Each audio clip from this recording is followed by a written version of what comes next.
ஆமென். கர்த்தருக்கு ஸ்தோத்திரம். கர்த்தருடைய பரிசுத்த நாமத்திற்கே மகிமை உண்டாகட்டும். ஸ்தோத்திரம். எரேமியா 31 அதிகாரத்தின் 14 வசனம் சொல்கிறது, என் ஜனங்கள் நான் அளிக்கும் நன்மையினால் திருப்தி ஆவார்கள். எல்லாரும் சொல்லலாமே, ரொம்ப சுலபமான ரொம்ப ஈஸியான வார்த்தை தானே. என் ஜனங்கள் நான் அளிக்கும் நன்மையினால் திருப்தி ஆவார்கள். அல்லேலூயா, அல்லேலூயா, ஸ்தோத்திரம். இந்த வருஷத்துல கர்த்தர் நமக்கு அருமையான ஒரு நல்ல வாக்குத்தத்த வார்த்தையை கொடுத்திருந்தார். ஸ்தோத்திரம். என் ஜனங்களாகிய நாம் எல்லாம் எப்படி இருக்கிறோமா? நன்மையினால் ஆண்டவர் என்ன செய்ய போறாராம்? திருப்தி படுத்த போகிறாராம். நன்மைகளை பெற்றுக்கொள்ளுகிறது பெரிதல்ல, நன்மையினால் என்ன செய்ய போறாங்களாம்? திருப்தி அடைய செய்ய போகிறார். அல்லேலூயா, ஸ்தோத்திரம். ஆமென். திருப்தி அடைந்தவன் என்ன செய்வானா? தேன் கூட்டையும் மிதிப்பான் என்று சொல்லி வசனம் சொல்கிறது. தேன் ரொம்ப விலை இல்லை, ரொம்ப அபூர்வமானதும் ரொம்ப மருத்துவ குணமுடையதும். அது ரொம்ப பியோர் தேன் கிடைக்கிறது ரொம்ப கஷ்டம்தான். ஆனால் வசனம் சொல்கிறது, திருப்தி அடைந்தவன் என்ன செய்வானா? தேன் கூட்டையும் என்ன செய்வான்? மிதிப்பான் என்று. அப்போ தேன் கூடனா திருப்தி அடைஞ்சதுனால மிதிக்கப்படுகிற நிலைமை அளவிற்கு. ஆமென். தேவனாகிய கர்த்தர் இந்த ஆண்டில் நம்மை சகல விதமான நன்மைகள், ஆசீர்வாதங்கள், எல்லா விதமான உலக பிரகாரமான நன்மைகள், ஆவிக்குரிய ஆசீர்வாதங்கள், மேன்மைகளினால் என்ன செய்ய போறாங்க? திருப்தி படுத்த போகிறார். அல்லேலூயா, ஆமென். நிச்சயமாய் நம்ம இந்த ஆசீர்வாதத்திற்கு பாத்திரர்களாய் மாறுவோம். கர்த்தருக்கே மகிமை உண்டாகட்டும். ரொம்ப அழகான ஒரு வாக்கு தத்தத்தை இந்த வருஷத்தில் பெற்றுக்கொண்டோம். அந்த வார்த்தை என்ன பண்ணணும் தெரியுமா? பெற்றுக்கொண்ட 1ஆம் தேதி அதோடு முடிந்து விடக்கூடாது. நம்ம அந்த வாழ்க்கையில் என்ன பண்ணணும்? நாம் அதை நமக்கு சொந்தமாக்கி கொள்ள வேண்டும். ஆண்டவரே, உங்களுடைய நன்மையினால என் ஜனங்கள் உமது நன்மையினால திருப்தி ஆவார்கள் சொல்லியிருக்கிறீங்க. ஆனால் அப்படினாலே எங்களை என்ன பண்ணணும்? திருப்தி படுத்துங்க, நன்மையினால நிரப்புங்க என்று சொல்லி ஒவ்வொரு நாளும் நம்முடைய ஜெபத்தில் வைத்து ஜெபித்து நம்மை திருப்தி படுத்த வேண்டும். அல்லேலூயா, ஸ்தோத்திரம். நம் திருப்தி அடைந்தவர்களாய் காணப்பட வேண்டும். கர்த்தருக்கு மகிமை உண்டாகட்டும். இந்த நாளில் கூட அந்த பகுதியை தான், அந்த பகுதியிலும் கூட ஒரே ஒரு வார்த்தை, அந்த வசனத்துடைய முன் பகுதி என்ன சொல்லப்படுகிறது?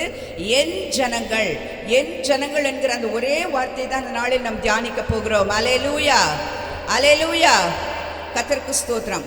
உங்களையும் என்னையும் ஆண்டவர் என்ன பண்ணியிருக்காங்க? தமக்காக தெரிந்து கொண்டார். ஆண்டவருக்காக என்ன பண்ணியிருக்காங்க? நம்மை தெரிந்து கொண்டிருக்கிறார். அப்படிதானே? என்னை கர்த்தர் தெரிந்து கொண்டார் என்று சொல்லக்கூடியவங்க கரம் உயர்த்துங்க பாப்பா. ஸ்தோத்திரம். ஆண்டவர் நம்மை தெரிந்து கொண்டபடினால்தான் இந்த இடத்துல வந்து உட்கார்ந்து இருக்கிறோம். அல்லேலூயா, ஸ்தோத்திரம். வசனம் சொல்கிறது, நீங்கள் என்னை தெரிந்து கொள்ளவில்லை, நான் உங்களை தெரிந்து கொண்டேன் என்று சொல்லி. நாம் தெரிந்து கொண்ட ஆண்டவரை தெரிந்து கொள்ள, எத்தனையோ கடவுளை பார்த்த இப்ப நான் ஆண்டவராக இயேசு கிறிஸ்துவை தெரிந்து கொண்டேன் என்று சொல்லி நாம் சொல்வதற்கல்ல, நாம் தாயின் கருவில் உருவாகும் முன்னமே ஆண்டவர் என்ன பண்ணிட்டாரா? நம்ம எல்லாம் தெரிந்து கொண்டிருக்கிறார். அல்லேலூயா, ஸ்தோத்திரம். உங்கள் மேலும் என் மேலும் ஆண்டவர் தெரிந்து கொள்ளுதலை வைத்திருக்கிறார். ஸ்தோத்திரம். அந்த தெரிந்து கொள்ளுதலை நாம் அறிந்து அவைகளை உறுதிப்படுத்தி கொள்ள வேண்டும் என்று சொல்லி வசனம் சொல்லுகிறது. அல்லேலூயா, ஸ்தோத்திரம். கர்த்தர் நம்மை தெரிந்து கொண்டிருக்கிறார். எதற்காக? என் ஜனம் என்று சொல்லி நம்மை தெரிந்து கொண்டு நமக்கு ஒரு பெயரை கொடுத்திருக்கிறாங்க. அவருடைய ஜனங்களாய் நாம் இருக்க வேண்டும். அல்லேலூயா. அதனால்தான் இந்த வார்த்தையை நாம் நமக்கென்று சொந்தப்படும் என் ஜனங்கள் என்று சொல்லுகிறார். ஜனங்கள் என்று பொதுவாய் சொல்லவில்லை, என் ஜனங்கள் என்று சொல்லி. வசனம் மத்தேயு 1ஆம் அதிகாரம் 21ஆம் வசனத்திலே சொல்லுகிறது. என்னது? ஆண்டவராக இயேசு கிறிஸ்து என்று சொன்னால் இயேசு என்கிறதான பெயருக்கு என்ன அர்த்தம்? ஏனெனில் அவர் தமது ஜனங்களின் பாவங்களை நீக்கி அவர்களை ரட்சிப்பார். அல்லேலூயா, அதுதான் இயேசு. ஆமென், ஸ்தோத்திரம். தமது ஜனம் என்று சொன்னால் நீங்களும் நானும் தான் அவருடைய ஜனம். அல்லேலூயா. ஆண்டவரை அறிந்து கொள்ளும்படியான வழியை ஏற்படுத்தி கொடுத்து அவர் தனக்கென தம்முடைய சொந்த ரத்தத்தை சிந்தி சொந்த பிள்ளையாய் ஏற்றுக்கொண்டிருக்கிறாரே. ஆனபடினால்தான் நீங்களும் நானும் யாராய் மாறுகிறோம்? அவருடைய ஜனமாய் இருக்கிறோம். அல்லேலூயா, ஸ்தோத்திரம். நாங்கள்லாம் அவருடைய பிள்ளைகள் தான். எத்தனை பேருக்கு அந்த நம்பிக்கை இருக்கிறது? நீங்களும் நானும் அவருடைய சொந்த ஜனம். ஸ்தோத்திரம். 1 பேதுரு 2ஆம் அதிகாரம் 9ஆம் வசனம் 1ஆம் தேதியில கூட நம்ம அதை தியானித்தோம். தேவனாகிய கர்த்தர் நம்ம என்ன பண்ணியிருக்கிறார்? உங்களை அந்தகாரத்தில் நின்று ஆச்சரியமான ஒளியின் இடத்திற்கு வரவழைத்தவருடைய புண்ணியங்களை அறிவிக்கும்படிக்கு பரிசுத்த ஜாதியாக, பரிசுத்த கூட்டமாக, சொந்த ஜனமாய் ஆண்டவர் என்ன பண்ணியிருக்காங்களாம்? தெரிந்து கொள்ளப்பட்ட கூட்டமாகவும் ராஜரிக ஆசாரியமான கூட்டமாகவும் அவருக்கு சொந்த ஜனமாகவும் ஆண்டவர் என்ன பண்ணியிருக்காங்களாம்? நம்மை தெரிந்து கொண்டிருக்கிறார். அல்லேலூயா. நம்ம எல்லாம் அவருடைய சொந்த ஜனம். அல்லேலூயா. அந்த நிச்சயம் நமக்குள்ள முதல்ல வேணும். நானும் அவர் யாரு? அவருடைய பிள்ளைகள். நாம் எல்லாரும் அவருடைய பிள்ளைகள், அவருடைய ஜனம் என்கிறதான அந்த நிச்சயம் நம்ம உள்ளத்துக்குள்ள முதல்ல வேணும். அது இருக்கணும். ஸ்தோத்திரம். அல்லேலூயா, ஸ்தோத்திரம். அந்த உறுதி மட்டும் நமக்குள் இருந்தா நம்முடைய வழி ஒரு நாள் பிசகி போவது இல்லை. ஆமென், ஸ்தோத்திரம். கர்த்தருக்கு மகிமை உண்டாகட்டும். நம்ம எங்கிருந்து கொண்டு வந்தாங்களாம்? அந்த காரியத்தில் கிடந்தோம், முன்னே தூரமாய் இருந்தோம். நம்ம என்ன பண்ணி கொண்டு வந்துட்டாங்களாம்? தன் பக்கமாய் கொண்டு வந்து அவருடைய சொந்த ஜனமாய் மீட்டு கொண்டு இருக்கிறார். அல்லேலூயா, ஆமீன். சொந்த ஜனங்க, அவருடைய ஜனம். அதனால நான் சொன்னேன், என் ஜனங்கள் நான் அளிக்கும் நன்மையினால் திருப்தி ஆவார்கள். ஸ்தோத்திரம். நம்ம நன்மையை பிடித்துக் கொள்வோம், திருப்தியை பிடித்துக் கொள்வோம். என் ஜனங்கள் என்கிற அந்த வார்த்தையை மறந்து விடுவோம். அல்லேலூயா, ஸ்தோத்திரம். ஆண்டவர் சொல்ற என் ஜனங்கள், என் ஜனம் என்று சொல்லி ஆண்டவர் என்ன பண்ணுகிறார்? பர்டிகுலரா சொல்றாங்க, குறிப்பிட்டு சொல்லுகிறார். நீங்க நாம் கூடியிருக்கிற எல்லாரும் யாராம்? அவருடைய ஜனம். ஆனபடினால சொன்ன, நான் என்னுடைய நன்மை அவங்களுக்கு கொடுத்து அவங்களை திருப்திப்படுத்துவேன் என்று சொல்லுகிறார். ஸ்தோத்திரம். தாவீது சொல்றார், என் பாத்திரம் என்ன செய்கிறது? நிரம்பி வழிகிறதுன்னு சொல்லுகிறார். ஸ்தோத்திரம். அப்படிப்பட்டதான ஒரு நிறைவை தான், அப்படிப்பட்ட ஒரு திருப்தியை தான் கர்த்தர் நம்ம மத்தியிலும் நாம ஒவ்வொருவருக்கும் கொடுக்க வேண்டும் என்று விரும்புகிறார். அல்லேலூயா, ஸ்தோத்திரம். ஆனா நம்ம எப்படி இருக்கணுமா? அவருடைய ஜனமா இருக்கணும். அல்லேலூயா, அல்லேலூயா. என் ஜனம், என் ஜனம், என் ஜனம் என்று சொல்லிக் கொண்டிருக்கிறார். கர்த்தருக்கு ஸ்தோத்திரம். பாருங்க, உபாகமம் 7ஆம் அதிகாரத்திலே பார்க்கிற பொழுது 6ஆம் வசனத்தை ஒருவர் வாசிங்க.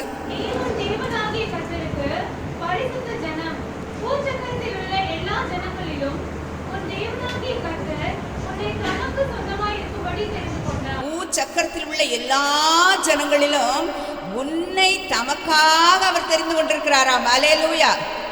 அந்த ஜனம் என்ன ஜனமாம்? நீ பரிசுத்த ஜனம். ஆமென், ஸ்தோத்திரம்.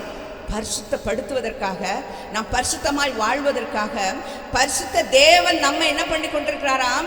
தமக்காக நம்மை தெரிந்து கொண்டிருக்கிறார், அவருக்காக நம்மை தெரிந்து கொண்டிருக்கிறார். அவர் சொல்கிறார், அதற்காகத்தான் முன்னே நான் என்ன பண்ணேன்? தெரிந்து கொண்டேன், நீ என் ஜனம் என்று சொல்கிறார். அல்லேலூயா, ஸ்தோத்திரம்.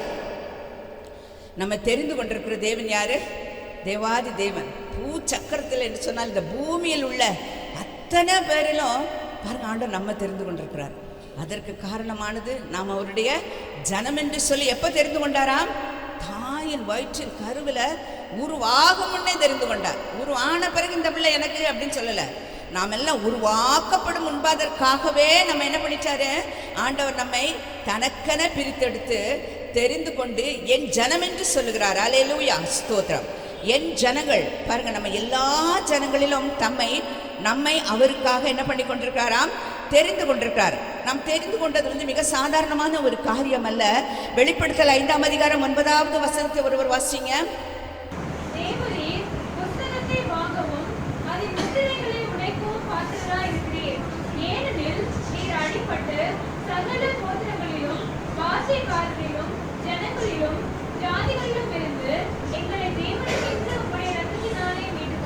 நம் தெரிந்து கொள்ளப்பட்டிருக்கிறோமே, இந்த ஜனம் என்று சொல்லுகிற காரியம் என்ன பண்ணல? நமக்கு சாதாரணமா உண்டாகலங்க. ஸ்தோத்திரம். என்ன செய்திருக்கிறாராம்? அவருக்காக அவர் தம்முடைய ரத்தத்தினாலே நம்ம என்ன பண்ணி கொண்டாராம்? மீட்டு கொண்டிருக்கிறபடியினாலதான் நமக்கு என்ன பண்ணிருக்கிறார்? என் ஜனம் என்கிறதான பெயரை எடுக்கிறார். அல்லேலூயா. இந்த மீட்பு, இந்த ஜனம் என்கிற வார்த்தையும் நம்மை குறித்து அவர் சொல்லுகிறதான இந்த சொல்லும் சாதாரணமா நமக்கு வந்துச்சுன்னு சொல்லி யாரும் நினைத்து விட வேண்டாம். அவர் தன்னுடைய சொந்த ரத்தத்தினாலே நம்மை மீட்டு கொண்டபடியினால, அவர் தன்னுடைய ரத்தத்தை முற்றிலுமாய் சிந்தினபடியினால, அந்த ரத்தத்தினால இத்தனை பெரிதான மீட்பு இருக்கிறபடியினாலதான் நீங்களும் நானும் யாரு?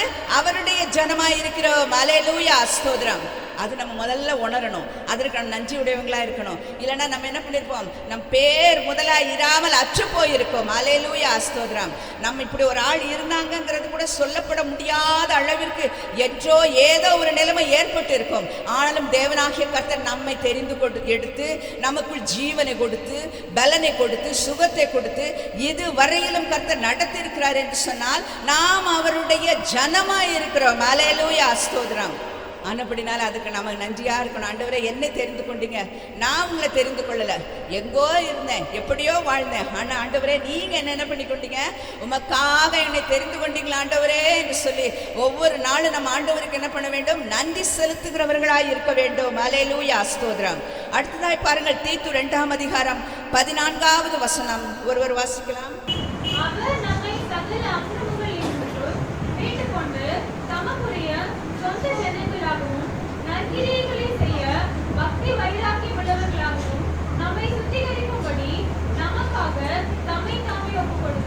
எதற்காக? தமக்குரிய சொந்த ஜனங்களாய் இருப்பதற்காக தம்மைத்தாமே ஒப்பு கொடுத்தாராம். நம்ம குட் ஃப்ரைடே வந்தவொடனே என்ன பண்ணுவோம்? ரொம்ப துக்கத்தோடு வருவோம். ஆண்டவராக இயேசு கிறிஸ்து என்ன பண்ணிட்டாரு? பாடுபட்டார், சிலுவையில் அறையப்பட்டார், பாருங்க இந்த நாளில் மரிக்க போகிறார் என்கிறதான ரொம்ப வருத்தத்தோடு இந்த குட் ஃப்ரைடே ஆசிரிக்கிறவங்க ரொம்ப கருப்பு ட்ரெஸ் எல்லாம் போட்டு துக்கத்தை என்ன பண்ணுவாங்க? வெளிப்படுத்துகிறதான அந்த நாட்கள் எல்லாம் வரும் பாருங்க. எதற்காக என்று சொன்னால், தமக்குரிய சொந்த ஜனமா, அவருடைய ஜனமா நம்ம இருக்கணுங்கிறதுக்காகத்தான் ஆண்டவர் என்ன செய்கிறாங்களாம்? தன்னையே ஒப்பு கொடுத்தாராம். அல்லேலூயா. தன்னைத்தானே ஒப்பு கொடுக்கிறார் பாருங்க. தன்னை முற்றிலுமாய் ஒப்பு கொடுத்து அடிக்கப்படும்படியாக, பாடுகளை அடையும்படியாக, பாடுகளை சகிக்கும்படியாக, இரத்தத்தை சிந்துவதோடு மாத்திரமல்ல மரணம் மட்டுமாய் ஆண்டவர் என்ன பண்ணாங்க? தன்னை ஒப்பு கொடுத்தார் என்று சொல்லி பார்க்கிறோம். அந்த மரணத்தில் அவர் ஒப்பு கொடுக்கப்பட்ட படியினால்தான், அந்த மரணமும் அவர் சிந்திய இரத்தமும் தான் நம்ம என்ன பண்ணி கொண்டிருக்கிறது? மீட்டு ரட்சித்து அவருடைய சொந்த ஜனமாய் மாற்றி இருக்கிறது. அல்லேலூயா. அந்த ரத்தம் ஒரு நாள் என்ன பண்ணக்கூடாது? வீணா போயிடக்கூடாது. அல்லேலூயா. ஸ்தோத்திரம். கர்த்தருக்கு மகிமை உண்டாகட்டும். நமக்காக இத்தனை பெரிய தியாகம் செய்த, தன்னையே ஒப்பு கொடுத்த, அந்த எல்லாவற்றையும் இழந்து நம்மை மீட்டு கொண்ட அந்த அன்பின் தேவனுக்கு நாம் எப்படி இருக்கணும்? நன்றிகளை செலுத்தி சில காரியத்தை என்ன பண்ணணும்? ஆண்டவருக்காக செய்யக்கூடியவர்களாக இருக்கிறோம். சில காரியத்தை தான் இந்த நாளில் நம்ம தியானிக்க முடியும். என் ஜனம் என்று சொல்லிக் கொள்ளுகிற நீங்கள் என்ன செய்யணும்னு சொல்லி, அதாவது நாம் என்ன செய்ய வேண்டும் என்று சொல்லி கர்த்தர் என்ன பண்றாங்க? விரும்புகிறார், எதிர்பார்த்திருக்கிறார். அதை என்ன பண்ண வேண்டும்? நம்ம தெரிந்து கொள்ள வேண்டும். முதலாவதாக நம்ம பார்க்கலாம், உபாகமம் 26ஆம் அதிகாரம் 18வது வசனத்தை ஒருவர் வாசிக்கலாம்.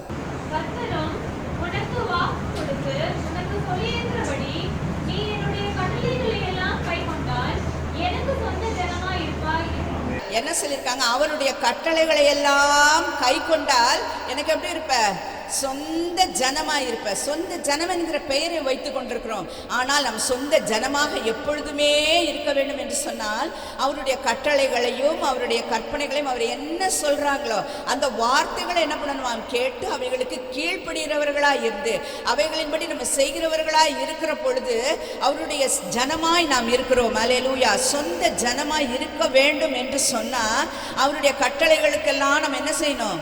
கீழ்ப்படுகிறவர்களாய் செய்கிறவர்களாய் இருக்க வேண்டும். வசனம் பார்க்கிறோம்ல, யாக்கோபு 1ஆம் அதிகாரம் 21ஆம் வசனத்துல 22ஆம் வசனத்துல, நீங்கள் திருவசனத்தை கேட்கிறவர்களாய் மாத்திரம் இல்ல, அதன்படி என்ன பண்ணணும்?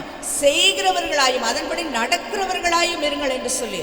அப்படி நம்ம செய்யாமல் இருந்தோம்னு சொன்னா, கேட்டும் செய்யாமல் இருப்போம் என்று சொன்னா அதுக்கு என்ன பேர் தெரியுமா? நம்மை நாமே வஞ்சிக்கிறோம் என்று சொல்லி வேதம் சொல்லுகிறது. அல்லேலூயா. நாமளே என்ன பண்ணிக்கிறோம்? ஏமாற்றிக்கொள்கிறோம். ஏன் தெரியுமா? வசனத்தை கேட்குறோம், இதெல்லாம் செய்யணும்னு ஆண்டவர் கட்டளைகளை கொடுக்குறாங்க. நான் ஏற்கனவே அன்னைக்கு ஆண்டவர் கொடுக்குற, கர்த்தர் கொடுக்குற கட்டளைகளும் கற்பனைகளும் அவைகள் பாரமானவைகள் அல்லவே என்று சொல்லி.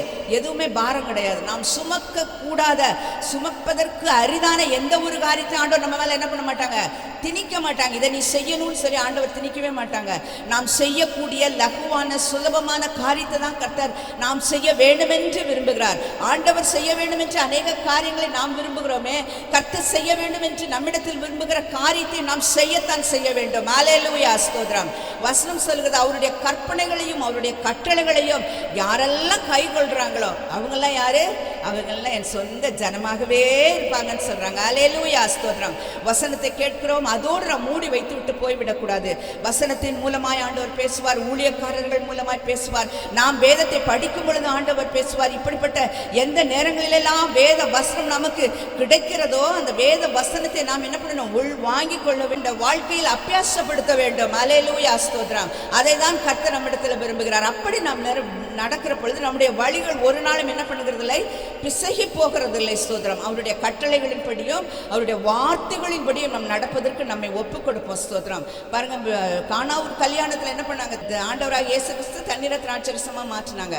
அப்ப அந்த மரியாள் அம்மா என்ன சொன்னாங்க? போய் ஆண்டவராக இயேசு கிறிஸ்துவின் இடத்துல திராட்சரசம் குறைவுபட்டது என்று சொன்ன பொழுது அவங்க என்ன சொன்னாங்க? ஸ்திரீயே, என் வேலை இன்னும் வரல. அம்மா போயிட்டாங்க. என்ன சொன்னாங்க? வேலைக்காரரை கூப்பிட்டு, அவர் உங்களுக்கு என்ன சொல்லுகிறாரோ அதன்படி செய்யுங்க. என்ன சொல்றாங்களா ஆண்டவர் அதன்படி நம்ம செஞ்சோன்னா நம்ம என்ன பண்ண மாட்டோம்? எந்த விதத்திலும் தவறி போக மாட்டோம். நம்ம இடத்தில் பிழைகள் இல்லாது இருக்கும். அல்லேலூயா. அல்லேலூயா. அவருடைய கற்பனைகளையும் அவருடைய கட்டளைகளையும் நாம் கை கொண்டால் அவருக்கு சொந்த ஜனமாய் இருப்போம். ஆமென். அல்லேலூயா. ஒரு முடிவு எடுக்கணும், தீர்மானம் பண்ணணும். இடத்த விட்டு போகிறோம், வசனத்தை கேட்டால் ஞாயிற்றுக்கிழமையோட வேதத்தை மூடி வைத்து விட்டோம் என்கிறதான அனுபவம் நம்ம வாழ்க்கையில். வசனத்தை கேட்டோம்னு சொன்னால் அந்த வசனத்தை நம்முடைய வாழ்க்கையாக மாற்ற வேண்டும். அல்லேலூயா. வாழ்க்கைக்குள் கொண்டு வர வேண்டும் அந்த வார்த்தையை. அல்லேலூயா. ஸ்தோத்திரம். கர்த்தருக்கு மகிமை உண்டாகட்டும். இந்த நாளிலிருந்து ஆண்டவர் எனக்காக என்ன வார்த்தை சொல்கிறாங்களோ அந்த வார்த்தைக்கெல்லாம் நான் கீழ்ப்படிவேன் என்று சொல்லி ஒப்பு கொடுத்து கடந்து போவோம். கர்த்தர் நிச்சயமாய் நம்மை ஆசீர்வதிப்பார். இரண்டாவதான ஒரு காரியத்தை நம்ம பார்க்கலாம். 2 நாளாகமம் 7ஆம் அதிகாரம் 14வது வசனம். என் நாமம் தரிக்கப்பட்ட என் ஜனங்கள் தங்களை தாழ்த்தி ஜெபம் பண்ணி என் முகத்தை தேடி தங்கள் பொல்லாத வழிகளை விட்டு திரும்பினால் அப்பொழுது பரலோகத்தில் இருக்கிற நான் கேட்டு அவர்கள் பாவங்களை மன்னித்து அவர்கள் தேசத்துக்கு ஜீவத்தை கொடுப்பேன். என் நாமம் தரிக்கப்பட்ட என் ஜனங்கள் தங்களை என்ன பண்ணணுமா? தாழ்த்தி ஜெபம் பண்ணி என் முகத்தை தேடி தங்கள் பொல்லாத வழிகளை விட்டு திரும்பினால் அப்போ நான் என்ன பண்ணுவேன்? பரலோகத்தில் இருக்கிற நான் கேட்டு என்ன பண்ணுவேன்? தேசத்துக்கு க்ஷேமத்தை கொடுப்பேன்னு சொல்கிறாங்க. வசனத்தில் பார்க்குறோம்ல, என் நாமம் தரிக்கப்பட்டிருக்கிற என் ஜனங்கள் என்று சொல்லுகிறார். என் ஜனங்களாகிய நாமெல்லாம் என்ன செய்ய வேண்டுமா? முதலாவதாக நம்மை தாழ்த்தி, அடுத்தது ஜெபம் பண்ணி, அப்புறம் அவர் முகத்தை தேடி இதெல்லாம் செஞ்சு என்ன செய்யணுமாம்? பொல்லாத வழிகளை விட்டு திரும்பினால் பரலோகத்தில் இருக்கிற தேவன் கேட்டு நம்மை ஆசீர்வதிக்க போறார். நமக்கு மாத்திரம் இல்லை, தேசத்துக்கும் க்ஷேமம். அல்லேலூயா. நம்மை முதலாவது என்ன பண்ணணுமா? தாழ்த்துகிறவர்களாக இருக்க வேண்டும். ஆண்டவராகிய இயேசு கிறிஸ்து அந்த சிலுவை பரியந்தம் என்ன பண்ணாராம்? தன்னை தாழ்த்தினார் என்று சொல்லி வேதத்தில் பார்க்கிறோம். அவர் வந்து இது நிமித்தமாய் நம் கீழ்ப்படுதலை கற்றுக்கொள்ள முடிகிறது. கர்த்தருக்கு ஸ்தோத்திரம். அவர் தம்மை தாழ்த்துகிறவராய் இருந்தார். வசனம் சொல்லுவோம், தாழ்மை உள்ளவர்களுக்கு அவர் கிருபை அளிக்கிறார், பெருமை உள்ளவர்களுக்கு தேவன் எதிர்த்து நிற்கிறார். வசனம் சொல்கிறார். நம்ம உள்ளத்தில் நம்முடைய வாழ்க்கையில் அந்த தாழ்மை என்கிறது இருக்கிறதா பாருங்க. ஒருவருக்கொருவர் பேசிக்கொள்வோம் என்று சொன்னால் கூட ஒருவேளை நம்மை விட அவங்க உயர்வான ஒரு வார்த்தையை பேசினாங்கன்னா நம்மை தாழ்ந்து போவதற்கு நமக்கு என்ன இல்லை? விருப்பம் இல்லாமல் போய்விடுகிறது. ஸ்தோத்திரம். நம்ம என்ன பண்ணணும்? விட்டு கொடுக்கிறவர்களாக, தாழ்ந்து போகிறவர்களாக இருக்க வேண்டும். அதாவது தாழ்மை நம்ம உள்ளத்துக்குள் இருக்க வேண்டும். அல்லேலூயா. ஸ்தோத்திரம். ஆண்டவராக இயேசு கிறிஸ்து சிலுவை மட்டும் என்ன பண்ணாராம்? தன்னை தாழ்த்தினார் என்று சொல்லப்படுகிறது. தாழ்மை உள்ளவர்களுக்கு நிச்சயமான கிருபை உண்டு. அதனால தான் வசனம் சொல்கிறது, என் நாமம் தரிக்கப்பட்ட என் ஜனங்கள் தங்களை என்ன பண்ணுங்க? தாழ்த்துங்க என்று சொல்லி. 2 பேர் ஜெபம் பண்ணும்படியாக தேவாலயத்துக்கு போறாங்க. ஒரு மனிதன் என்ன பண்ணாரு? பரிசேயனும் ஆயக்காரனுமாக 2 பேர் ஜெபிக்க போறாங்க. ஒரு மனிதன் என்ன பண்றாரு? தேவாலயத்துக்குள்ள போய் நின்று, ஆண்டவரே நான் என்ன பண்றேன்? வாரத்திலே 2 நாட்கள் உபவாசம் பண்ணுகிறேன், என்னுடைய காரியங்கள் எல்லாவற்றிலும் நான் தசம பாகம் செலுத்துகிறேன், நான் ரொம்ப யோக்கியமா இருக்கிறேன் ஆண்டவரே என்று சொல்லி ஆண்டவர் இடத்துல போய் என்ன பண்ணுகிறாரு? ஜெபம் பண்றார். 2 பேரும் ஜெபம் பண்ண தான் போனாங்க. அதோடு மாத்திரமல்ல, அதோ தூரத்தில் இருக்கிறானே அவனை போல நான் இல்லை என்று சொல்லியும் என்ன சொல்றாரு? சொல்லி ஒரு மனிதன் ஜெபிக்கிறார். பரிசேயன் என்று சொல்லப்படுகிற ஒருவர் வந்து தேவாலயத்தில் நின்று ஜெபிக்கிறார். ஆனால் அதே நேரத்தில் அந்த தேவாலயத்திற்கு பின்புறமாக இருந்த ஒரு மனிதன் ஜெபிக்கிறார். ஆயக்காரன், பாவியாக என் மேல் கிருபையாயிரும் ஆண்டவரே. வேற நிறைய வார்த்தையெல்லாம் அவர் சொல்லல, ஒரே வார்த்தை தான் சொல்கிறார், பாவியாகிய என் மேல் கிருபையாயிரும் என்று சொல்லி ஜெபித்தார். பாருங்க, அந்த 2 பேரும் ஜெபித்தது என்னதுதான்? ஜெபந்தான். அப்படித்தானே? 2 பேரும் ஜெபிக்கிறாங்க. ஆனால் வசனம் என்ன சொல்கிறது? தேவன் இவனல்ல அவனே நீதிமானாக்கப்பட்டான் என்று சொல்லப்படுகிறது. அல்லேலூயா. அதுல தான் ஆண்டவர் சொல்கிறார், தாழ்மைப்படுங்கள், தாழ்மைப்பட்டு இணங்குங்கள் என்று சொல்லி வசனம் சொல்கிறது. நம்முடைய வாழ்க்கையில தாழ்ந்து போவதற்கு நமக்கு இஷ்டம் இருக்கிறதே இல்லை. ஸ்தோத்திரம். கர்த்தருடைய பிள்ளைகளாகிய நம்முடைய உள்ளத்திற்குள் அந்த தாழ்மையான ஒரு எண்ணம், தாழ்மை நம்மை படுத்த வேண்டும். தேவ சமூகத்திலும் நம்மை தாழ்த்த வேண்டும். பாருங்க, தேவ சமூகத்தில் வந்து ஜெபித்த அந்த பரிசேயன் அப்படி என்ன பண்றாரு? தான் செய்த காரியத்தெல்லாம் சொல்லி ஆண்டவர் என்ன பண்றாரு? ஆண்டவரே நான் அப்படி செய்கிறேன், இப்படி செய்கிறேன், ஆண்டவரே நான் உங்க சமூகத்தில் வந்திருக்கிறேன், நான் இந்த தாயக்காரனை போல இல்லை, இப்படியெல்லாம் சொல்லி என்ன பண்ணாரு? அவர் தன்னைத்தானே உயர்த்தினார். தான் செய்த காரியங்கள், தான் நடப்பித்தவைகள் எல்லாம் என்னது? உயர்வானவைகள் என்று சொல்லி நினைத்து கொண்டிருந்தார். ஆனால் தூரத்தில் இருந்து அந்த ஜெபித்த அந்த ஆயக்காரனுடைய ஜெபம் கேட்கப்பட்டதாய் இருந்தது. அல்லேலூயா. ஸ்தோத்திரம். ஏனென்று சொன்னா அவர் என்ன பண்ணார்? தன்னை தாழ்த்தினார். ஆண்டவரே நான் பாவி, நான் ஒன்றுமில்லை என்று சொல்லி தேவ சமூகத்திலே தாழ்த்தினபடியினாலதான் ஆண்டவர் சொன்னாரு, அவன் அல்ல இவனே நீதிமானாக்கப்பட்டான் என்று சொல்லி. பாருங்க, அவன் தூரத்தில் இருந்த ஒரு மனிதனா இருந்தாலும் இப்பொழுது யார் பக்கத்தில் வந்துட்டாரு? அவர் தன்னை தாழ்த்தினபடினால ஆண்டவர் கருகில வந்துட்டார். அவன் சொன்னார், அவனல்ல இவனேன்னு சொல்லிட்டார் ஆண்டவர். ஸ்தோத்திரம். கர்த்தருக்கு மகிமை உண்டாகட்டும். நம்மை ஆண்டவருடைய சமூகத்தில் தாழ்த்துகிறோம் பாருங்க. மற்றவர்கள் சூழ்நிலையில், மற்றவர்களுடைய நடுவிலும் நம்மை தாழ்ந்து போறதுனால யாரும் நம்ம ஏறி மிதிக்கவே முடியாதுங்க. ஸ்தோத்திரம். தாழ்மைப்படுகிறவர்களுக்கு ஆண்டவர் என்ன, தன்னைத்தான் தாழ்த்துகிறவர்கள் உயர்த்தப்படுவார்கள். ஸ்தோத்திரம். ஆனப்படினால நமக்கு நல்ல உயர்வு வேணும்னு சொன்னா நம்மளை என்ன பண்ணணுமா, தம்மை தாழ்த்துகிறவர்களாய் இருக்க வேண்டும். அல்லேலூயா. ஸ்தோத்திரம். என் நாமம் தரிக்கப்பட்ட என் ஜனங்கள் தங்களை தாழ்த்த வேண்டும். அடுத்தது ஜெபம் பண்ண வேண்டும். ரொம்ப முக்கியமான காரியம். நம்ம எல்லாம் ஜெபிக்கிறவங்க தான். யாரையும் என்ன பண்ணல, யாரையும் குற்றம் சொல்லவோ குறை சொல்லவோ விரல் நீட்டவோ யாருக்கும் அதிகாரம் கிடையாது. அவங்களுக்கு தெரியும் இல்லை, அவரவர்களுடைய ஜெப ஜீவியம் அவரவர்களுக்கு தெரியும். ஆனால் கர்த்தருடைய பிள்ளைகளாகிய நமக்கு ஒரு மனிதனுக்கு எப்படி ஆகாரமும் தண்ணியும் காற்றும் இப்படிப்பட்டவைகள் எப்படி அத்தியாவசியம், எது இல்லைனாலும் இருக்கலாம். இந்த சொல்லப்பட்ட இந்த காரியங்கள் எல்லாம் இல்லாமல் என்ன பண்ண முடியாது, ஒரு மனிதனாலும் இருக்க முடியாது. இது அவங்களுடைய வாழ்க்கையினுடைய ஆதாரமான காரியம். இவைகள் எப்படி ஒரு மனிதனுக்கு முக்கியமோ அது போல ஆவிக்குரிய ஜீவியத்தில் இருக்கிற கர்த்தருடைய பிள்ளைகளாகிய நமக்குள்ளும் ஜெபமும் வேத வாசிப்பும் நிச்சயமா இருக்கணும். ஸ்தோத்திரம். நமக்குள்ள எவ்வளவு நாள் ஜெபிக்கிறோம், எவ்வளவு நேரம் ஜெபிக்கிறோம். நம்முடைய வாழ்க்கையில் எவ்வளவோ வேலைகளுக்கெல்லாம் அதிகமாக நேரம் செலுத்துகிறோம். எப்போ யாருக்கு ஃபோன் பண்ணாலும் பேசணும், எனக்கு நேரமே இல்லை சொல்கிறோம்ல. நேரம் இல்லை தான் உண்மையாய். ஆனால் நம்முடைய சொந்த வேலைகளை செய்வதற்கும் அலுவல்கள் செய்வதற்கும் மற்ற எல்லா காரியத்திற்கும் நாம் நம்முடைய நேரத்தை ஒதுக்கி விடுவோம். ஆனால் ஜெபிப்பதற்கு என்று சொல்லி என்ன பண்ணுகிறது இல்லை, நம்முடைய நேரத்தை கொடுக்கறது இல்லை. முதலாவது தேவனுடைய ராஜ்யம், அவருடைய நீதி இவையெல்லாம் நம்ம தேடும் பொழுதுதான் மற்றவைகளெல்லாம் கூட கொடுக்கப்படும். ஸ்தோத்திரம். நிறைய வேணும், நிறைய நன்மை வேணும், திருப்தி வேணும், கூட வேணும், அதிகமாய் வேணும், நிரம்பி வழிகிறது போல வேணும், எல்லாவற்றையும் கர்த்தர் செய்வார். ஆனால் நாம் ஜெபிக்கிறோமா என்கிறதான காரியத்தை என்ன பண்ணணும், நாம் நிச்சயமாக யோசித்து பார்க்க வேண்டும்.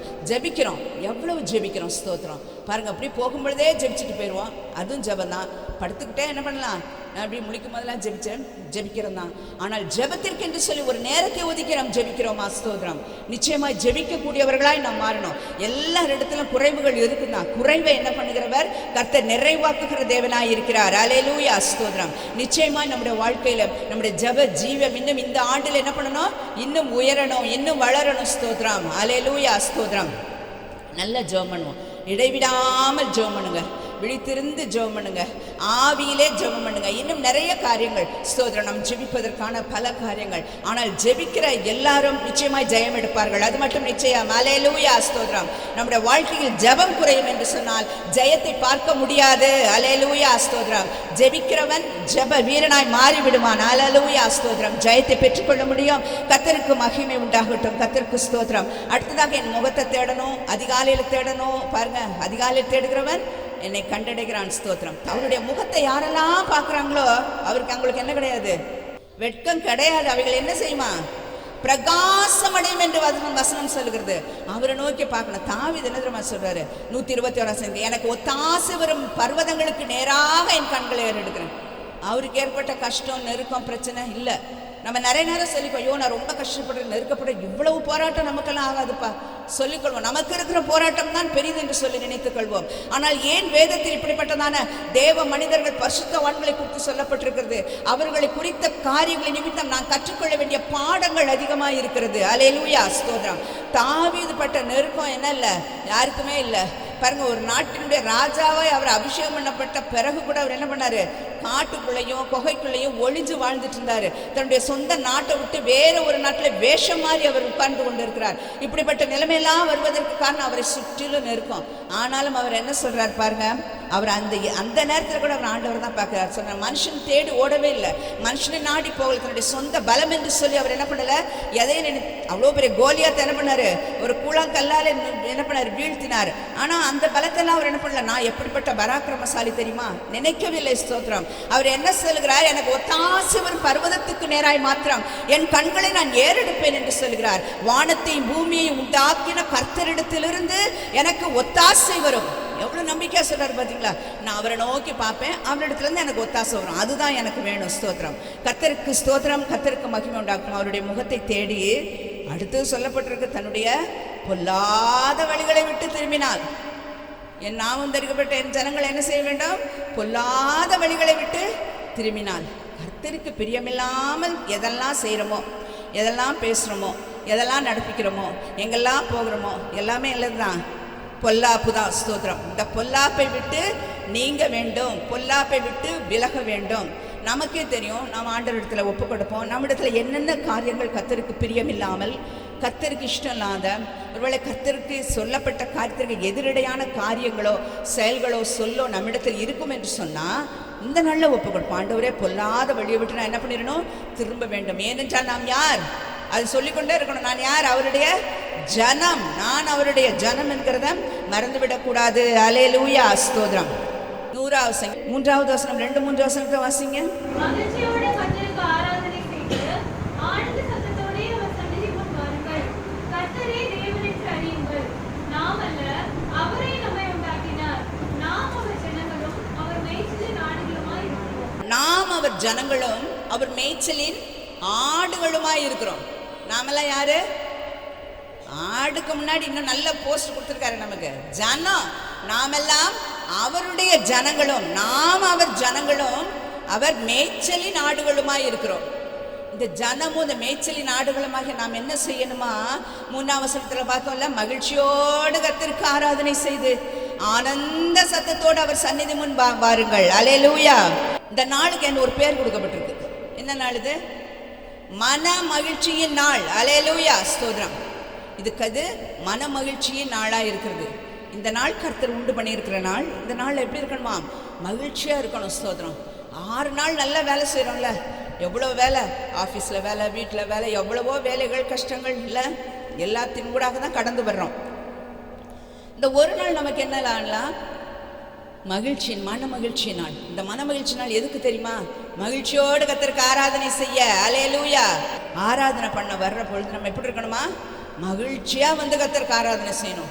இருக்கும் தான் நிறைய சுமைகள் எல்லாத்தையும் சுமந்து தூக்கிட்டு வந்து, அதான் ஆண்டவர் வைக்க சொல்கிறார். நம்ம தான் வைக்கிறது இல்லை. கர்த்தர் மேல் பாரத்தை வைத்து விடு, நான் உன்னை ஆதரிப்பேன்னு சொல்கிறாரு. ஆனால் நம்ம தான் என்ன பண்ணுறோம்? வைக்கிற மாதிரி வைக்கிறதும் தூக்கிட்டு வந்துடுறதும் திரும்ப திரும்ப திரும்ப அந்த பாரத்தை என்ன பண்ணிக்கொள்கிறோம்? நமக்குள் ஏற்றிக்கொண்டே இருக்கிறோம். ஆனால் நம்மளால் ஒரு காரியம் கூட என்ன பண்ண முடியாது, அந்த பாரத்தை மாற்ற முடியாதுங்கிறத மறந்து போயிடுறோம். ஸ்தோத்திரம். இருந்தாலும் இந்த பாரங்கள் என்ன பண்ணுகிறது? நமக்கு சுமையாய் தோன்றுகிறது. எல்லாவற்றையும் வைத்துவிட்டு மகிழ்ச்சியோடு கர்த்தருக்கு ஆராதனை செய்யணுமா? மகிழ்ச்சியோடு. எப்படி? எல்லாம் கொஞ்சம் மகிழ்ச்சியா, எல்லாம் கொஞ்சம் சந்தோஷமா. இப்போ சொல்லுங்க, இருங்க பாப்பா, எல்லாம் சந்தோஷமா சிரிப்பா. ஆமேன், ஸ்தோத்திரம். மகிழ்ச்சியோடு கர்த்தருக்கு ஆராதனை செய்து ஆனந்த சத்தத்தோடு. அப்போ சத்தம் வரும். ஆனந்தமாக இருந்தால் ஒரு சத்தம் வரும். எல்லாருக்கும் சத்தம் இருக்குல்ல, யாரும் வந்து பேச மாட்டாத நிலைமையில் இல்லையே, எல்லாரும் நல்லா பேசுவோம். அப்போ ஒரு சத்தம் வருது. ரொம்ப சந்தோஷமாக இருந்தோன்னா அதில் ஒரு சத்தம் வரும். தெரியுமா? அது மற்றவங்களே கண்டுபிடிச்சிருவாங்க. என்ன நீங்கள் ரொம்ப சந்தோஷமாக இருக்கீங்க? எப்படி தெரியும்? நம்ம பேசுகிற பேச்சு, நம்முடைய வார்த்தையில் உச்சரிக்கிற உச்சரிப்புகள், நம்முடைய சத்தம் என்ன பண்ணும்? வெளிப்படுத்தி விடுகிறது. தேவ சமூகத்துக்கு வருகிற கர்த்தருடைய பிள்ளைகள் மகிழ்ச்சியோடு கர்த்தருக்கு ஆராதனை செய்து ஆனந்த சத்தத்தோடு கூட கர்த்தரை ஆராதிக்கிறவர்களாக இருக்க வேண்டும். அல்லேலூயா, ஸ்தோத்திரம். கர்த்தர் அதை விரும்புகிறார். ஏனென்றால் அவர் ஆராதிக்கப்படத்தக்க தேவன். ஸ்தோத்திரம். அவர் ஆராதனை தான் விரும்புகிறார். ஸ்தோத்திரம். அந்த 3 பேரை தூக்கி இதில் போட்டாங்களே, அக்கினி சூளையில், அவங்க என்ன சொன்னாங்க? நாங்கள் ஆராதிக்கிற தேவனைகள் என்ன செய்ய போகிறாங்க? விடுவிக்க வல்லவர். அப்படியே அவங்க விடுவிக்காமற் போனாலும் நீர் நிறுத்தின பொற்சிலையை நாங்கள் வணங்குவதில்லை என்கிறது ராஜாவாகிய உமக்கு தெரிந்திருக்க கடவுது. நீ என்ன நடந்தாலும் நாங்கள் ஆராதிக்கிற தேவன் எங்களை விடுவிப்பார். அல்லேலூயா, ஸ்தோத்திரம். கர்த்தரை ஆராதிப்பதற்கு அத்தனை அதிகமான முக்கியத்துவமும், கர்த்தரை ஆராதிக்கக்கூடிய அந்த நாளை முக்கியப்படுத்த வேண்டியது மிகவும் அவசியமாக இருக்கிறது. அல்லேலூயா, கர்த்தருக்கு ஸ்தோத்திரம். பாருங்க, ஏசாயா 58ஆம் அதிகாரம் 13வது வசனத்தை வாசிக்கலாமா? யாராவது ஒருவர்? என் பரிசுத்த நாளாகிய ஓய்வு நாளிலே உனக்கு இஷ்டமானதை செய்யாதபடி உன் காலை விலக்கி உன் வழிகளின்படி நடவாமலும் உனக்கு இஷ்டமானதை செய்யாமலும் உன் சொந்த பேச்சை பேசாமலும் இருந்து ஓய்வு நாளை மன மகிழ்ச்சியின் நாள் என்றும் கர்த்தருடைய பரிசுத்த நாளை மகிமையுள்ள நாள் என்றும் சொல்லி அதை மகிமையாக எண்ணுவாயானால். சரிம்மா, கொஞ்சம் இருங்க. கர்த்தருடைய பரிசுத்த நாளை மகிமையுள்ள நாள் என்றும் சொல்லி அதை மகிமையாக எண்ணுவாயானால். அல்லேலூயா. இந்த நாள் என்ன நாள்? அப்போ நமக்கு மகிமையின் நாள். ஸ்தோத்திரம். இந்த நாள் என்ன பண்ணணும்? நம்ம முக்கியப்படுத்த வேண்டும். ஸ்தோத்திரம். 6 நாளை போல் அல்ல இந்த நாள். ஸ்தோத்திரம். இது கர்த்தரை ஆராதிக்கக்கூடிய நாள், தேவ சமூகத்துக்கு வர வேண்டிய நாள், கர்த்தரை ஆராதித்து துதித்து போற்றி பாட வேண்டிய ஒரு நல்ல நாள் என்கிறபடினால் இந்த நாள் என்ன பண்ணணும்? முக்கியப்படுத்தணும். ஸ்தோத்திரம். பாருங்க, வருஷத்துல 365 நாட்கள் இருந்தாலும் கவர்மெண்ட்ல என்ன பண்றாங்க? சில நாள் என்ன பண்றாங்க? முக்கியப்படுத்தி அந்த நாளை லீவு கொடுத்துட்றாங்கல்ல. அது எத்தனை பெரிய காரியங்கள் தேசத்தில் நடந்தாலும் அந்த நாளுக்கு என்ன கொடுக்குறாங்க? விடுமுறை கொடுக்குறாங்கல்ல. 365 நாளும் நம்ம வேலை இருந்தாலும் அந்த ஒரு குறிப்பிட்ட சில நாட்கள், சில மாதத்தில் அந்த நாட்களை விசேஷப்படுத்துகிறாங்க, அந்த நாளை முக்கியப்படுத்துகிறாங்க. கர்த்தருடைய பிள்ளைகளாகிய உங்களுக்கும் எனக்கும் கர்த்தரை ஆராதிக்கிற நாள் தான் என்னதா? முக்கியமான மகிமையின் நாள். அல்லேலூயா, ஸ்தோத்திரம்.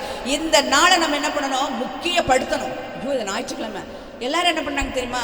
6 நாள் வேலை செய்வாங்க. 7வது நாள் எப்படின்னா, இன்னைக்கு தான் லீவ் இருக்குது, இன்னைக்கு தான் கொஞ்சம் தூங்கலாம், இன்னைக்கு தான் என்ன பண்ண முடியும்? நான் துணி துவைக்கலாம், இன்னைக்கு தான் போய் எல்லாரையும் பார்க்க வேண்டியவங்களெல்லாம் பார்க்க முடியும், இன்னைக்கு தான் கல்யாணம் இருக்குது போகணும், இன்னைக்கு தான் ஃபங்க்ஷன் இருக்குது போகணும், இப்படி என்று சொல்லி மற்ற காரியங்களுக்கு வைத்து விட்டு எதுவுமே இல்லை, சும்மா இருக்கிறோன்னா என்ன பண்ணலாம்? ஆராதனைக்கு போகலாம் என்று சொல்லி கொண்டு இருப்போம் என்று சொன்னால் அந்த நாளை நம்ம என்ன பண்ணவில்லை? மகிமையின் நாளாக அதை என்ன பண்ணலை? அதை முக்கியப்படுத்தவில்லை. ஸ்தோத்திரம். ஆராதனையின் நாள் என்று சொன்னால் அதற்கு ஒரு முக்கியத்துவம் கொடுத்து தான் ஆக வேண்டும். ஸ்தோத்திரம். இது கர்த்தருடைய நாள். இந்த நாளை யாருக்கும் நம்ம என்ன பண்ண முடியாது? கொடுக்க முடியாது, கொடுக்கவும் கூடாது. ஸ்தோத்திரம். அல்லேலூயா. இந்த நாள் கர்த்தருடைய நாளா இருக்கிறபடினால இந்த நாளை நம்ம என்ன பண்ண வேண்டுமா? கர்த்தருடைய பரிசுத்த நாளை மகிமை உள்ள நாளென்றும் சொல்லி அதை மகிமையாய் நீ எண்ணுவாயானால் அப்பொழுது கர்த்தர் முன்னில் என்ன பண்ணுவாங்களாம்? மகிழ்ச்சியாய் இருப்பார். பூமியின் உயர்ந்த இடங்களில் உன்னை ஏறி இருக்க பண்ணி யாக்கோபுடைய சுதந்திரத்தால் உன்னை என்ன பண்ணுவாங்களாம்?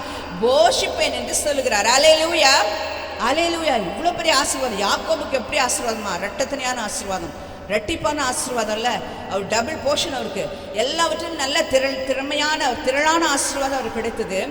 ஆனால் என்ன செய்ய வேண்டுமா? கர்த்தரிடத்தில் கர்த்தருடைய நாளை என்ன பண்ணணும்? முக்கியமாக இந்த நாள் என்ன பண்ணணும்? நம்ம நினைக்கணும். இந்த நாள் நம்முடைய எத்தனை வேலை நாளுக்கு முன்பான பாருங்க, என் பரிசுத்த நாளாகிய ஓய்வு நாளிலே உனக்கு இஷ்டமானதை செய்யாமலும் உன் காலை விலக்கி உன் வழிகளின்படி நடமாமலும். நம்ம இஷ்டத்துக்கு நம்ம போகிறதெல்லாம் பிளான்லாம் போடக்கூடாது. உன் வழிகளின்படி நடமாமலும் உனக்கு இஷ்டமானதை செய்யாமலும் உன் சொந்த பேச்சை பேசாமலும் ஓய்வு நாளை மனமகிழ்ச்சி நாளென்று சொல்லி நினைத்து அந்த நாளை மகிமையாய் நம்ம என்ன பண்ணணுமா? என்ன வேண்டுமா? அல்லேலூயா. நிச்சயமாய் நம்ம என்ன வேண்டும்? அப்படிதான். ஏன்னு சொன்னால் 6 நாள் நம்ம நல்ல வேலை செய்வோம். கர்த்தருக்கு நல்ல இந்த ஒரு நாள் கர்த்தருக்கு கொடுத்தோம்னு சொன்னால் இந்த 7 நாள், இந்த 6 நாள் நம்ம நம்முடைய ஓட்டமும் நம்முடைய வேலையும் நம்முடைய சகல காரியங்களும் என்ன பண்ண தெரியுமா? ஆசீர்வாதமாக இருக்கும். ஆனால் இந்த நாள் கர்த்தருடைய நாள் என்று சொல்லி அதை முழுமையாய் கர்த்தருக்கு கொடுக்க வேண்டும். அந்த ஆராதனையை நம்ம என்ன பண்ண வேண்டும்? ஆராதனைக்கு முக்கியத்துவம் கொடுக்கிறவர்களாக இருக்க வேண்டும். நாமெல்லாம் அவருடைய ஜனங்களும் அவர் மேய்ச்சலின் ஆடுகளுமாய் இருக்கிறோம் என்று சொன்னால் அவருக்கு என்ன பண்ண வேண்டுமா? மகிழ்ச்சியோடு கர்த்தருக்கு ஆராதனை செய்து ஆனந்த சத்தத்தோடு கூட அவர் சந்நிதி முன்பாக நாம் வர வேண்டும். கர்த்தருக்கு ஸ்தோத்திரம். அடுத்ததாக நம்ம வேற ஒன்றும் இல்லை. பாருங்கள், இஸ்ரவேல் ஜனங்களை எகிப்து தேசத்திலிருந்து வெளியே கொண்டு வருகிற பொழுது ஆண்டவர் சொல்கிறார், நீங்கள் எல்லாம் என்ன பண்ணுவீங்க? அந்த தேசத்தை விட்டு வெளியே வருவீங்க, வந்து ஒரு மலையில் போய் என்ன பண்ணுவீங்க? எனக்கு ஆராதனை செய்வீர்கள் என்று சொல்கிறார். இதை தான் போய் இந்த மோசே போய் பார்வோன் இடத்துல போய் கேட்கிறார், இந்த ஜனங்களெல்லாம் அனுப்புங்க, ஜனங்கள்லாம் நாங்கள்லாம் போய் என்ன பண்ண வேண்டும்? ஆராதனை பண்ண வேண்டும் என்று சொல்லி.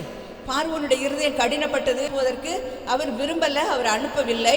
பாருங்க, ஒவ்வொரு வாதைகளாய் வந்தது. ஒவ்வொரு வாதைகளுக்கு பின்பாகவும் இதோ அனுப்புகிறேன் அப்படின்னு சொல்வார். அதன் பின் அவருடைய இருதயம் கடினப்படும், அனுப்பவில்லை. இது நமக்கு தெரியும். யாத்திராகமத்தில் இத்தனை சம்பவங்களும் நடந்து முடிந்த பிறகு அவர் சொல்கிறார், சரி சரி, அப்போ என்ன பண்ண? ரொம்ப பிரச்சனைகள் அதிகரித்த பிறகு அப்போ ஒன்று பண்ண, பெண்களும் மிருக ஜீவன்கள்லாம் இங்கே இருக்கட்டும், ஆண்கள் மட்டும் என்ன பண்ணுங்க? போய் ஆராதனை பண்ணுங்க. ஆண்கள் போய் ஆராதனை பண்ணிட்டு வரணும்ல, அப்புறம் திரும்ப வந்துடுவாங்கங்கிற எண்ணத்தோடு அவர் சொல்கிறார். இப்போ கூட செய்வாங்கல்ல, சம்பளம்லாம் கொடுக்கும் பொழுது பாருங்கள், முதலாம் தேதி கொடுக்க வேண்டிய சம்பளத்தை 10ஆம் தேதி கொடுப்பாங்க, 15ஆம் தேதி கொடுப்பாங்க. திரும்பவும் இந்த 15 நாள் அவங்க வேலை செய்த பணம் என்ன பண்ணும்? அந்த முதலாளியின் இடத்துல இருக்கும். அதனால் அடுத்த மாதம் போகும் பொழுது அடுத்த 15ஆம் தேதி கொடுக்கும், இந்த 15 நாள் பணம் அவங்கள்ட்ட இருக்கும். அப்போ இந்த ஆள் என்ன செய்ய மாட்டாங்க? வேலையை விட்டு போக மாட்டாங்க. 15 நாள் சம்பளம் வாங்கணுமே, அதுக்காக போய்கொண்டே இருப்பாங்க. இப்படிப்பட்ட காரியத்தை செய்வாங்க. அதே போல தான் அந்த பார்வோன் ராஜாவும் சொல்கிறாரு, நீங்கள் என்ன பண்ணுங்க, ஆண்கள்லாம் போய் ஆராதனை பண்ணிட்டு திரும்பி சந்தோஷமாக வாங்க, இங்கே பெண்களும் பிள்ளைகளும் இங்கே தங்கியிருக்கட்டும், பத்திரமா நாங்கள் பார்த்துக்குறோம் அப்படின்னு சொன்னார். அப்போ மோசே சொன்னார், அப்படி இல்லை, நாங்கள் எல்லாரும் போகணும் கர்த்தரை ஆராதிக்கிறதுக்கு. ஆண்களும் போகணும், பெண்களும் போகணும், பிள்ளைகளும் போகணும், ஏன் எங்களுடைய மிருக ஜீவன்கள் முதற்கொண்டு வர வேண்டும். ஏனென்றால் நாங்கள் கர்த்தரை ஆராதிப்பதற்கு பலி செலுத்தும் பொழுது எவைகளை செலுத்த வேண்டும் என்று கர்த்தர் எங்களுக்கு அந்த நேரத்தில் சொல்லுகிறாரோ அதை நாங்கள் செய்ய வேண்டும். ஆனபடினால் நாங்கள் எல்லாரும் போகணும் என்று சொல்லுகிறார். கர்த்தருக்கு ஸ்தோத்திரம். கர்த்தரை ஆராதிப்பதற்கு நாம் என்ன பண்ணணும்? நான் மட்டும் போய் கர்த்தரை ஆராதித்தால் போதும் என்று சொல்லி வந்துவிடக்கூடாது. எப்படி வர வேண்டுமா? நானும் என் வீட்டாருமோ என்றால் கர்த்தரையே சேவிப்போம் என்று சொல்லி குடும்பமாய் தேவ சமூகத்தில் வந்து கர்த்தரை ஆராதிக்கிறவர்களாய் இருக்க வேண்டும். அல்லேலூயா, ஸ்தோத்திரம். அதுதான் ஆசீர்வாதங்க. யோசுவா ரொம்ப தைரியமாக சொல்றார், நீங்கள் யாரை சேவிக்கனாலும் சேவிச்சுக்கோங்க, யாரை பின்பற்றி போகனாலும் போங்க, ஆனால் நானும் என் வீட்டாரும் சொல்ல வேண்டும், சொல்ல முடியுமா நம்மால? ஸ்தோத்திரம்.